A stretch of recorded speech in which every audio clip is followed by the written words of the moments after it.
Welcome back to our YouTube channel. काव्य शास्त्र से बनने वाले जितने भी प्रश्न आज तक आप लोगों के गलत हो रहे होंगे तो अब कभी नहीं गलत होंगे, क्योंकि काव्य शास्त्र के प्रश्नों का बौछार लेके उपस्थित हुए हैं। बिल्कुल एक एक प्रश्न आप सुनते चलिए और बहुत अच्छे से आप कर ले जाएंगे। बिल्कुल आसान ट्रिक के माध्यम से काव्य शास्त्र के सारे प्रश्न आपको याद हो जाएंगे।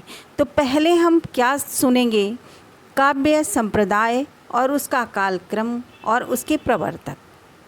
काव्य संप्रदाय कौन से हैं और कालक्रम उसका क्या है और उसके प्रवर्तक कौन से हैं।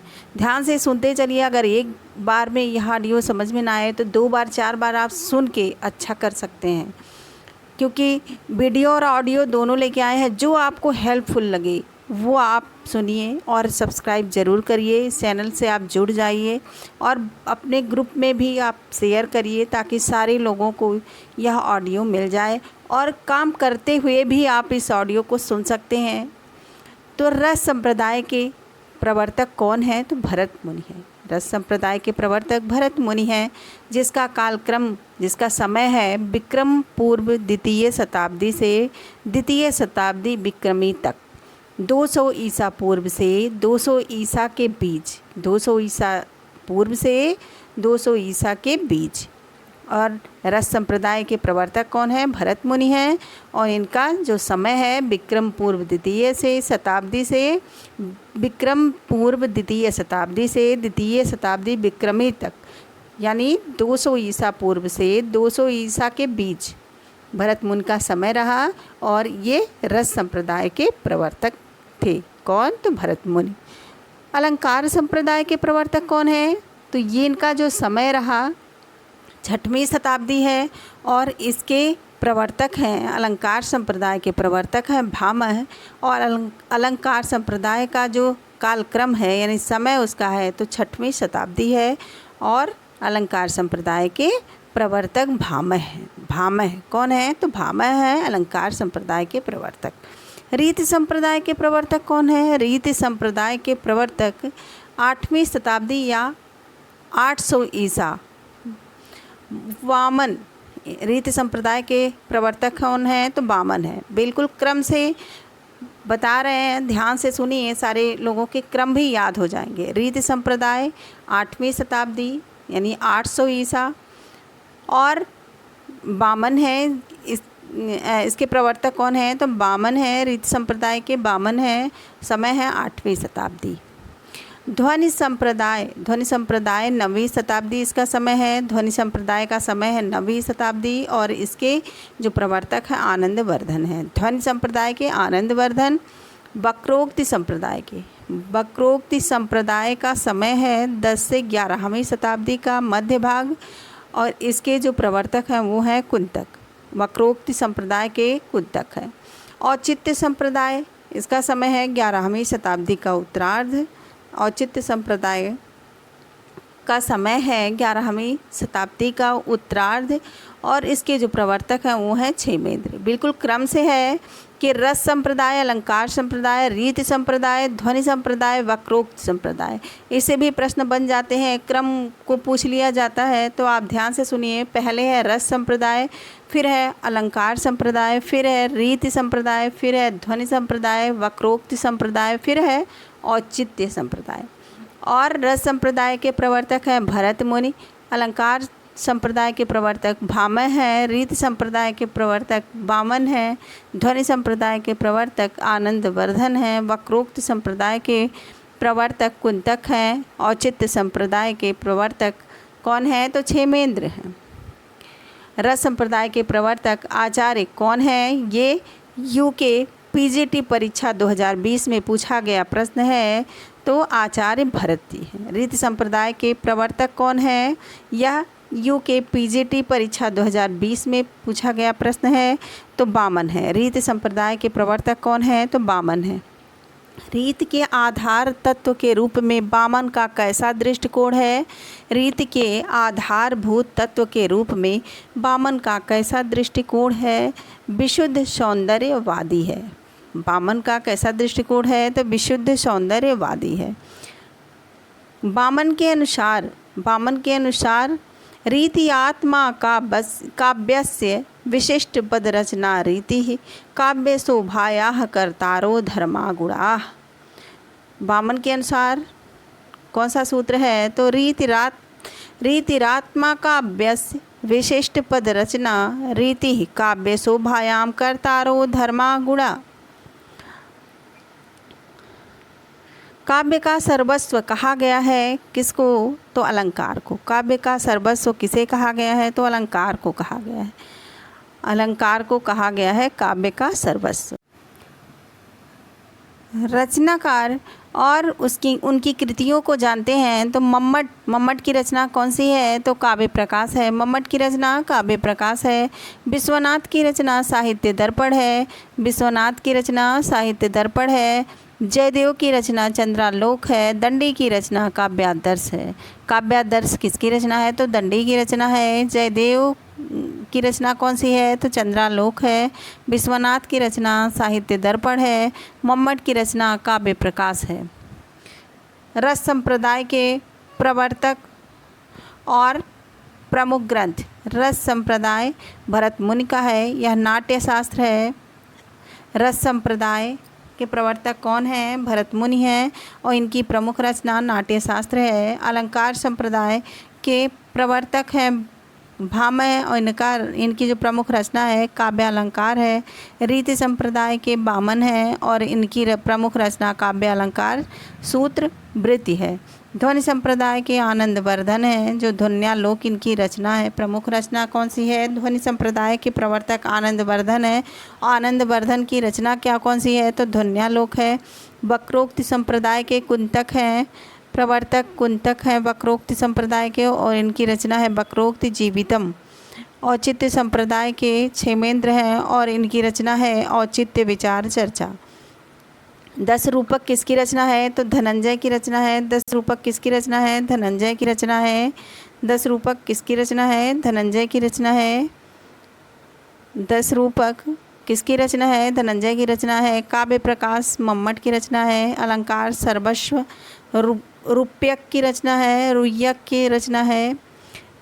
अलंकार सर्वस्व ये रुय्यक की रचना है। रस गंगाधर जगन्नाथ की रचना है। रस गंगाधर किसकी रचना है? तो जगन्नाथ की रचना है। उज्ज्वल नीलमणि किसकी रचना है? तो रूप गोस्वामी की रचना है। उज्ज्वल नीलमणि किसकी रचना है? रूप गोस्वामी की रचना है। आचार्य क्षेमेंद्र ने औचित्य के कितने अंग निर्धारित किए हैं? आचार्य क्षेमेंद्र ने आचार्य क्षेमेंद्र ने औचित्य के 27 भेदों का उल्लेख किया है। आचार्य क्षेमेंद्र ने औचित्य संप्रदाय के संस्थापक हैं। आचार्य क्षेमेंद्र औचित्य संप्रदाय के संस्थापक हैं। इन्होंने औचित्य के 27 भेदों का उल्लेख किया है। यह 27 भेद कौन कौन से हैं उसको भी जानते हैं। पद, वाक्य, प्रबंध, गुण, अलंकार, रस, क्रिया, कारक, लिंग, वचन, विशेषण, उपसर्ग, निपात, काल, देश, कुल, व्रत, तत्व, सत्य, अभिप्राय, स्वभाव, सार संग्रह, प्रतिभा, अवस्था, विचार, नाम, आशीर्वाद। ये 27 औचित्य के भेद हैं। औचित्य संप्रदाय के संस्थापक आचार्य कौन हैं? ये क्वेश्चन आया हुआ है यूके पीजीटी परीक्षा 2018 में। तो आज औचित्य संप्रदाय के संस्थापक जो हैं वो हैं क्षेमेंद्र। औचित्य संप्रदाय के संस्थापक कौन हैं? तो क्षेमेंद्र हैं। ध्वनि को काव्य की आत्मा मानकर ध्वनि संप्रदाय का प्रतिपादन किसने किया? ध्वनि को काव्य की आत्मा मानकर ध्वनि संप्रदाय का प्रतिपादन किसने किया? तो आनंद वर्धन ने किया।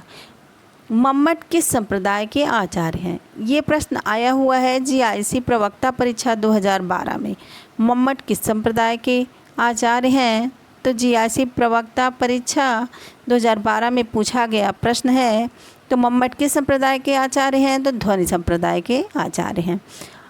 काव्य के विशिष्ट तत्व के रूप में ध्वनि शब्द का सर्वप्रथम प्रयोग किया किसने? तो आनंद वर्धन ने। काव्य के विशिष्ट तत्व के रूप में ध्वनि शब्द का प्रयोग किसने किया? तो आनंदवर्धन ने किया। ध्वनि संप्रदाय के संस्थापक आचार्य कौन है? ये जीआईसी प्रवक्ता परीक्षा 2015 में पूछा गया प्रश्न है। ध्वनि संप्रदाय के संस्थापक आचार्य हैं आचार्य आनंदवर्धन। हिंदी साहित्य के रसवादी आचार्य कौन हैं? तो रसवादी आचार्य जो हैं वो हैं नगेंद्र। रसवादी आचार्य कौन हैं? तो नगेंद्र हैं। किसने ध्वनि को सर्वप्रथम काव्यात्मा माना है? किसने ध्वनि को सर्वप्रथम काव्यात्मा माना है? तो आनंदवर्धन ने ध्वनि को सर्वप्रथम काव्यात्मा माना है। ध्वनि को सर्वप्रथम काव्यात्मा माना है। ध्वनि संप्रदाय को व्यवस्थित करने का श्रेय किसे जाता है? ध्वनि संप्रदाय को व्यवस्थित करने का श्रेय किसे जाता है? तो आनंदवर्धन को जाता है। आनंदवर्धन को जाता है। मिथक का घनिष्ठ संबंध होता है अतिमानवीय पौराणिक पात्रों से। अतिमानवीय पौराणिक पात्रों से। काव्य के अर्थ वैज्ञानिक विवेचन का शुभारंभ किसने किया? काव्य के अर्थ वैज्ञानिक विवेचन का शुभारंभ किसने किया? तो बामन ने किया। आचार्य बामन ने काव्य हेतु के स्थान पर किस शब्द का व्यवहार किया है? तो काव्यांग का। काव्य हेतु के स्थान पर किस शब्द का व्यवहार किया है? तो काव्यांग का। ये डाइट प्रवक्ता परीक्षा 2014 में पूछा गया प्रश्न है। निम्नलिखित में से काव्य हेतु किसे नहीं माना गया है? निम्नलिखित में से किसे काव्य हेतु नहीं माना गया है? तो प्रेरणा को काव्य हेतु नहीं माना गया है। और किसे माना गया है इसको भी जान लीजिए। तो व्युत्पत्ति को माना गया है, अभ्यास को माना गया है, प्रतिभा को माना गया है। ये यूके पीजीटी परीक्षा 2018 में पूछा गया प्रश्न है। विशिष्ट पद रचना किस काव्य शास्त्रीय संप्रदाय से संबंधित है? विशिष्ट पद रचना रीति संप्रदाय से संबंधित है। रीति संप्रदाय से संबंधित है। आचार्य सिद्धांत निष्पत्ति का अर्थ आधारिक दर्शन। भट्टलोलक आचार्य इनका आधारिक दर्शन क्या है? भट्टलोलक का आधारिक दर्शन है मीमांसा दर्शन। शंकुक का न्याय दर्शन। शंकुक का न्याय दर्शन है। और भट्टनायक का सांख्य दर्शन है। अभिनवगुप्त का वेदांत दर्शन है। भट्टलोलक मीमांसा दर्शन, शंकुक न्याय दर्शन, भट्टनायक सांख्य दर्शन और अभिनवगुप्त वेदांत दर्शन। रस निष्पत्ति में अभिव्यक्तिवाद किसका मत है? रस निष्पत्ति में अभिव्यक्तिवाद किसका मत है? ये यूके पीजीटी परीक्षा 2018 में पूछा गया प्रश्न है। तो अभिनवगुप्त। रस निष्पत्ति में अभिव्यक्तिवाद किसका मत है? तो अभिनवगुप्त का मत है। नाट्य शास्त्र के रचयिता कौन है? नाट्य शास्त्र के जो रचयिता हैं वो हैं आचार्य भरत मुनि। नाट्य शास्त्र के रचयिता आचार्य भरत मुनि हैं। ये पीजीटी परीक्षा 2009 में पूछा गया प्रश्न है। नाट्य शास्त्र के प्रणेता हैं। नाट्य शास्त्र के प्रणेता कौन हैं? तो भरत मुनि हैं। भरत मुनि द्वारा विरचित ग्रंथ कौन सा है? तो नाट्य शास्त्र है। ये घुमा फिरा के पूछा गया प्रश्न है। तो आश्रम पद्धति प्रवक्ता 2012 और 2009 में पूछा गया प्रश्न है कि भरत मुनि द्वारा विरचित ग्रंथ का नाम कौन सा है? तो भरत मुनि ने नाट्य शास्त्र की रचना की थी। रस के संबंध में भुक्तिवाद के प्रतिपादक आचार्य कौन हैं? तो भट्टनायक हैं। भुक्तिवाद के भट्टनायक प्रतिपादक हैं। रस सूत्र की अनुमितिवाद व्याख्या करने वाले आचार्य कौन हैं? तो शंकुक हैं। अनुमितिवाद के व्याख्या करने वाले आचार्य शंकुक हैं। भट्टनायक का भुक्तिवाद किस दर्शन पर आधारित है? तो सांख्य दर्शन पर आधारित है। भट्टनायक का भुक्तिवाद किस दर्शन पर आधारित है? तो सांख्य दर्शन पर आधारित है। भरत के रस सूत्र के व्याख्याता आचार्य शंकुक का सिद्धांत कहलाता है, क्या कहलाता है? तो अनुमितिवाद कहलाता है। अनुमितिवाद कहलाता है। आचार्य शंकुक द्वारा रस निष्पत्ति की व्याख्या का स्वरूप है। ये पीजीटी परीक्षा 2009 में पूछा गया प्रश्न है। तो अनुमितिवाद है। आचार्य शंकुक द्वारा रस निष्पत्ति की व्याख्या का स्वरूप है अनुमितिवाद। रस निम्नलिखित रसानुभूति के संदर्भ में उत्पत्तिवाद संप्रदाय के जनक कौन है? तो भट्टलोलक है। रसानुभूति के संदर्भ में उत्पत्तिवाद संप्रदाय के जनक कौन है? तो भट्ट लोलक है। ये आश्रम पद्धति प्रवक्ता परीक्षा 2009 में पूछा गया प्रश्न है। भट्ट लोलक द्वारा प्रतिपादित मत कौन सा है? भट्ट लोलक द्वारा प्रतिपादित मत कौन सा है? तो उत्पत्तिवाद है। उत्पत्तिवाद है। भट्ट लोलक का सिद्धांत है उत्पत्तिवाद, शंकुक का अनुमितिवाद, भट्टनायक का भुक्तिवाद, अभिनव युक्त का अभिव्यक्तिवाद, अभिनव गुप्त का अभिव्यक्तिवाद है। भारतीय रस सिद्धांत के साधारीकरण का प्रयोग सर्वप्रथम किसने किया है? तो आचार्य भट्टनायक ने किया है। साधारणीकरण का प्रयोग सर्वप्रथम किसने किया है? तो आचार्य भट्टनायक ने किया है। रस विवेचन में चित्र तुरंग न्याय की कल्पना इसमें से किस आचार्य ने की? तो शंकुक ने की। रस विवेचन में चित्र तुरंग न्याय की कल्पना किस आचार्य ने की? तो शंकुक ने की। चित्र तुरंग न्याय का संबंध किस सिद्धांत से है? तो अनुमितवाद से है। आचार्य भरत के रस सूत्र के प्रथम व्याख्याता कौन है? तो भट्ट लोलक हैं। आचार्य भरत के रस सूत्र के प्रथम व्याख्याता भट्ट लोलक हैं। उनके अनुसार रसानुभूति अस्थायी भावों का ही परिवर्तित रूप है, जो विभावादि से पुष्ट होकर अस्थायी भाव के उपचित होने पर प्रकट होती है। रसानुभूति और लौकिक अनुभूति का भेद स्पष्ट ना कर सकने के कारण लोलट का मत भ्रामक समझा गया है। फिर से एक बार जानिए कि आचार्य भरत के रस सूत्र के प्रथम व्याख्याता भट्ट लोलक हैं। उनके अनुसार रसानुभूति अस्थायी भावों का ही प्रतिवर्तित रूप है, जो विभावादि से पुष्ट होकर अस्थायी भाव के उपचित होने पर प्रकट होती है। रसानुभूति और लौकिक अनुभूति का भेद स्पष्ट ना कर सकने के कारण लोलक का मत भ्रामक समझा गया है। आचार्य भरत मुनि के बाद रस निष्पत्ति को लेकर मुख्य रूप से किन विद्वानों ने रस के विषय में अपने विचार दिए हैं, उनके नामों को जानते हैं। तो उनके नाम कौन कौन से हैं? तो भट्ट लोलक हैं, भट्ट शंकुक हैं, भट्टनायक हैं और अभिनव गुप्त हैं। आचार्य भरत मुनि के रस निष्पत्ति को लेकर मुख्य रूप से जिन विद्वानों ने रस के विषय में अपने विचार दिए, उनके नामों का सही क्रम है भट्ट लोलक, भट्ट शंकुक, भट्टनायक, अभिनव गुप्त। ये सब रस निष्पत्ति को लेकर जो अपने मुख्य विचार दिए हैं वो क्रम कुछ इस प्रकार है। फिर से सुनिए, भट्ट लोलक, भट्ट शंकुक, भट्टनायक, अभिनव गुप्त। ये क्रम सही है। रस निष्पत्ति की विवेचना में भावात्मक और भोजकत्व की कल्पना किस आचार्य ने की है? फिर से एक बार सुनिए क्वेश्चन को। रस निष्पत्ति की विवेचना में भावकत्व और भोजकत्व की कल्पना किस आचार्य ने की है? तो भट्टनायक ने की है। किसने की है? भट्टनायक ने की है। आइए इनके विषय में जानते हैं कि रस निष्पत्ति की विवेचना में भावकत्व और भोजकत्व की कल्पना सांख्य शास्त्री आचार्य भट्टनायक की है। वे रस प्रक्रिया में भुक्तिवाद को मानते हैं। उन्होंने शब्द को जो शब्द है उसकी 3 शक्तियाँ माना है। क्या क्या माना है? अविधा, भावकत्व और भोजकत्व। ये 3 शक्तियाँ मानी है। किसने मानी है? किसने मानी है इसको 3 शक्तियाँ? तो भट्टनायक ने। फिर से एक बार जानिए कि रस निष्पत्ति की विवेचना में भावकत्व और भोजकत्व की कल्पना सांख्य शास्त्री आचार्य भट्टनायक की है। वे रस प्रक्रिया में भुक्तिवाद को मानते हैं। उन्होंने शब्द की 3 शक्तियाँ माना। किसको मानते हैं? तो भुक्तिवाद को मानते हैं। और इन्होंने शक्ति जो शब्द है उसकी 3 शक्तियाँ माना है। कौन कौन सी? तो अभिधा, भावकत्व और भोजकत्व। ये 3 शक्तियाँ मानी है। रस सिद्धांत की व्याख्या करके सबसे पहले दर्शक की महत्ता किसने स्वीकार की है?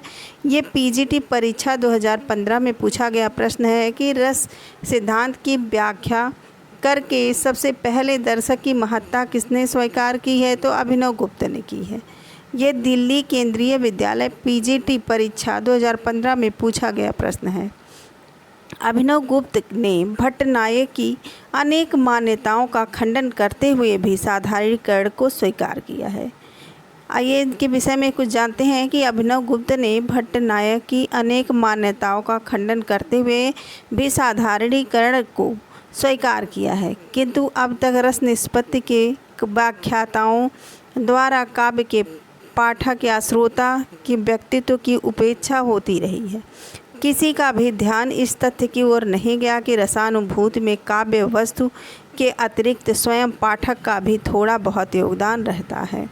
अभिनव गुप्त ने इस ओर ध्यान देते हुए अभिव्यक्तिवाद की प्रतिष्ठा की। उनके अनुसार काव्यास्वादन से पाठक के हृदय में किसी नए तत्व की सृष्टि नहीं होती, अपितु उसकी जन्मजात वासनाएं ही उद्दीलित होकर व्यक्त हो जाती हैं। फिर से सुनिए एक बार कि अभिनव गुप्त ने इस प्रकार ध्यान देते हुए अभिव्यक्तिवाद की प्रतिष्ठा की। उनके अनुसार, किसके? अभिनव गुप्त के अनुसार काव्यास्वादन से पाठक के हृदय में किसी नए तत्व की सृष्टि नहीं होती, अपितु उनकी जन्मजात वासनाएं ही उद्दीलित होकर व्यक्त हो जाती हैं।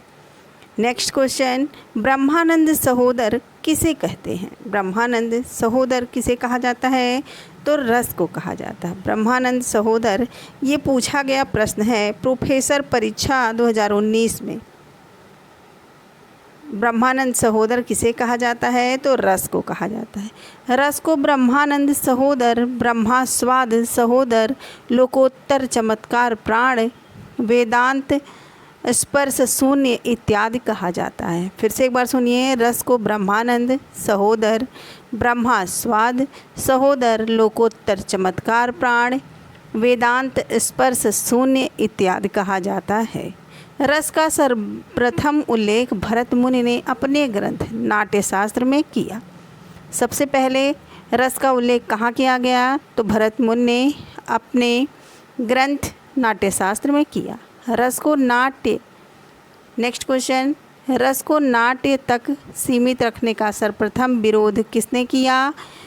तो अभिनव गुप्त ने किया। ये पीजीटी परीक्षा 2000 में पूछा गया प्रश्न है कि रस को नाट्य तक सीमित रखने का सर्वप्रथम विरोध किसने किया? तो अभिनव गुप्त ने किया। रस को नाटक तक सीमित रखने का सर्वप्रथम विरोध अभिनव गुप्त ने किया।